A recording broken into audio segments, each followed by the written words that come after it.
토요일과 주일 본문은 21장과 22장입니다. 간단히 간추립니다. 다윗은 사울을 피해서 이제 더 이상 사울에게 머무를 수 없었습니다. 피해서 놉 땅에 있는 제사장 아히멜렉에게 갔습니다. 오늘 본문에서 그의 아들 아비아달이 에봇을 챙겨온 것을 보니까 이 아히멜렉은 대제사장입니다. 그로부터 진설병을 제공받았습니다.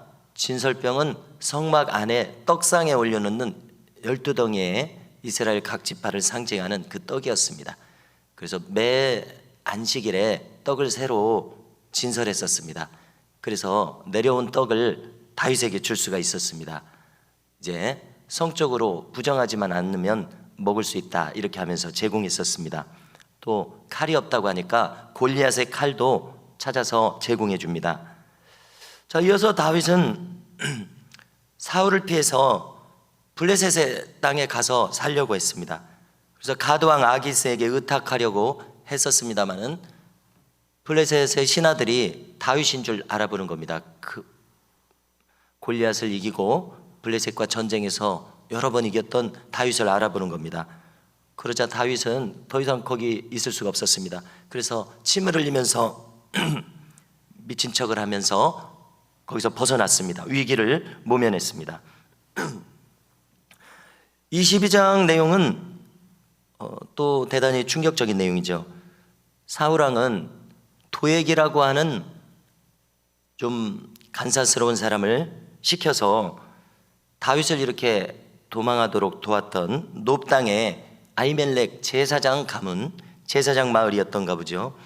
그 가문을 도륙합니다. 그래서 아히멜렉은 대제사장처럼 보이는데 사울이 얼마나 하나님으로부터 멀어져 있었는지 하나님을 두려워하지 않고 대제사장의 가문을, 지금 자신은 다윗을 찾기 위해서 혈안이 되어 있지 않습니까? 대제사장의 가문을, 그 마을을 전체를 도륙했습니다. 그래서 숫자를 보니까 85명이나 되는 대제사장의 그 제사장 가문을 다 죽인 것입니다. 얼마나 잔혹한 모습입니까? 하나님을 두려워한다면 그렇게 못했을 것입니다. 간신히 이 아히멜렉의 아들 아비아달 이 한 사람만 몸을 피해서 다윗에게 이 참상을 전했습니다. 자, 다윗은 이런 각고의 위기들을 지금 겪으면서 어떤 사람이 되어가냐면은 점점점 하나님을 의지하는 사람. 오늘 본문의 주제는 무엇인가 하면은 하나님께 묻고 또 묻는 사람이 되었습니다. 반대로 사울을 생각해 보십시오. 그는 점점 하나님으로부터 독립한 사람 되었습니다. 그러나 다윗은 점점 어려우면 어려울수록 하나님께 의존적인 사람이 되어서 무슨 일을 하든지 묻고 또 묻는 사람이 됩니다. 그래서 우리는 이 다윗의 이 모습이 나의 모습이 되도록 추구해야 함을 깨닫게 됩니다. 오늘 본문에 보니까요, 누군가 전해주기를 블레셋이 그일라라고 하는 성읍을 약탈했습니다, 전해줍니다. 그래서 그일라라는 곳을 찾아보니까 예루살렘을 기준으로 했을 때 남서쪽으로 조금 블레셋 지경에 가깝게 있는 그런 성읍인 것을 확인할 수 있었습니다. 한마디로 유다 남쪽에 있는 성읍이었습니다. 그러자 다윗은 하나님께 묻습니다. 무엇인가 움직이기 전에 하나님께서도 이것을 승인하시는지 묻는 겁니다. 뭘 물었냐면은 제가 블레셋을 치기를 원하십니까? 그일라를 구원하시기를 원하십니까? 사실 이 일은 사울왕이 해야 할 일입니다.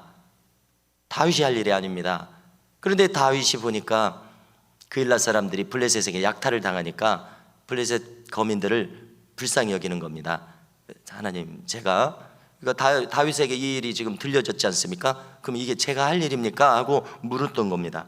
그랬더니 놀랍게도 하나님은 응답하십니다. 우리가 얼마 전에 다윗이 라마 나요스에서 사무엘의 선지자 학교에서 함께 있었다고 하지 않았습니까? 다윗은 이렇게 점점 선지자 사무엘의 영향을 받아서인지 하나님과 교통하는 자, 이 길을 지금 가고 있습니다. 하나님의 음성이 들려지는 자입니다.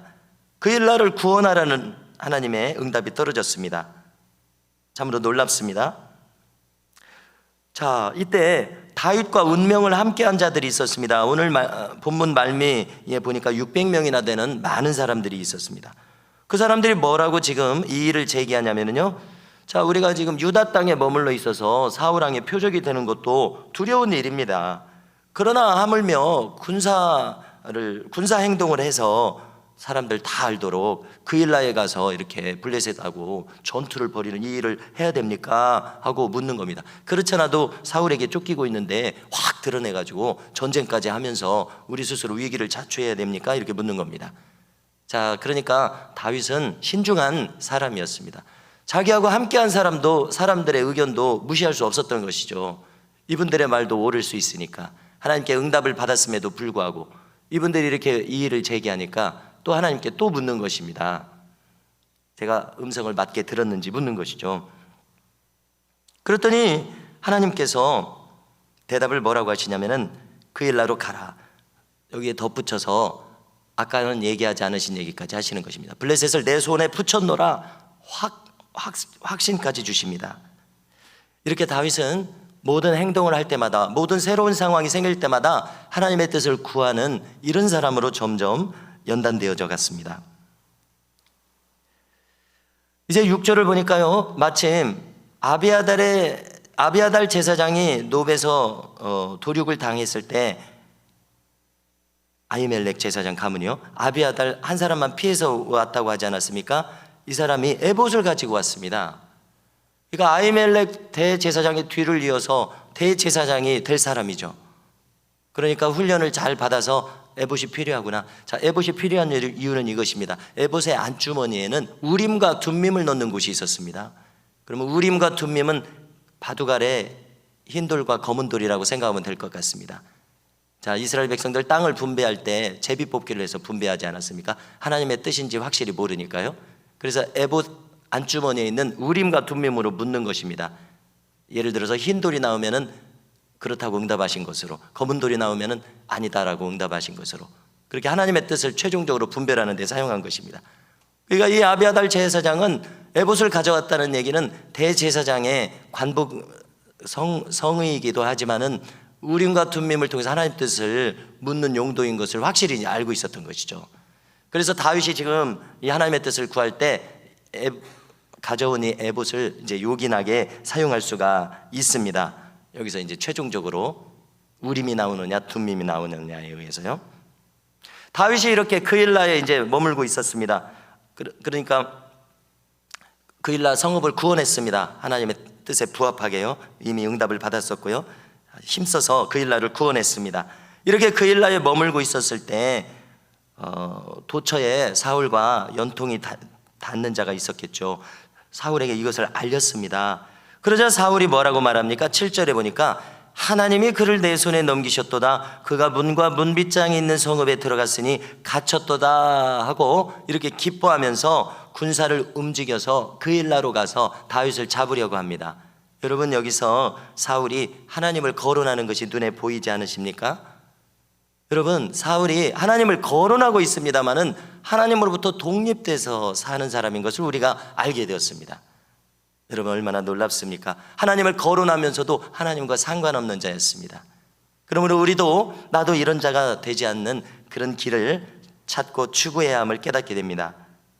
이때 다윗도 사울의 음모를 알게 됩니다. 사울의 움직임을 어떤 길을 통해서 알게 됐겠죠. 그래서 제사장 아비아달에게 에봇을 가져오시라고 이야기를 합니다. 우림과 둠밈을 사용할 요량이었던 것이죠. 그래서 하나님께 여쭈니까 그 자세한 과정은 기록되어 있지 않고 10절에 뭐라고 여쭙니까? 이스라엘의 하나님 여호와여, 사울이 나 때문에 이 성읍을 멸하려고 그일라로 내려오기를 꾀한 다음을 들었나이다. 그일라 사람들이 저를 사울에게 넘기겠나이까? 사울이 그일라로 내려오겠나이까? 하고 묻는 겁니다. 그일라 성읍 사람들도 왕은 사울이기 때문에 왕이 강압하면 협조할 수밖에 없겠죠.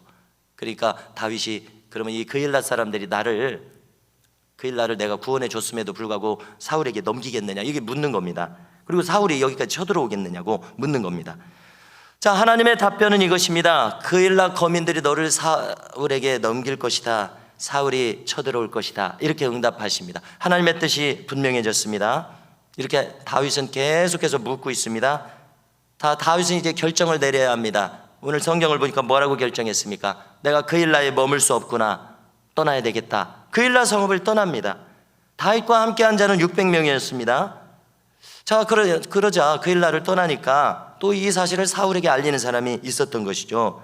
그러니까 사울이 그래, 다윗이 그 일날을 떠났구나, 그러면 쳐들어올 필요가 없는 것이죠.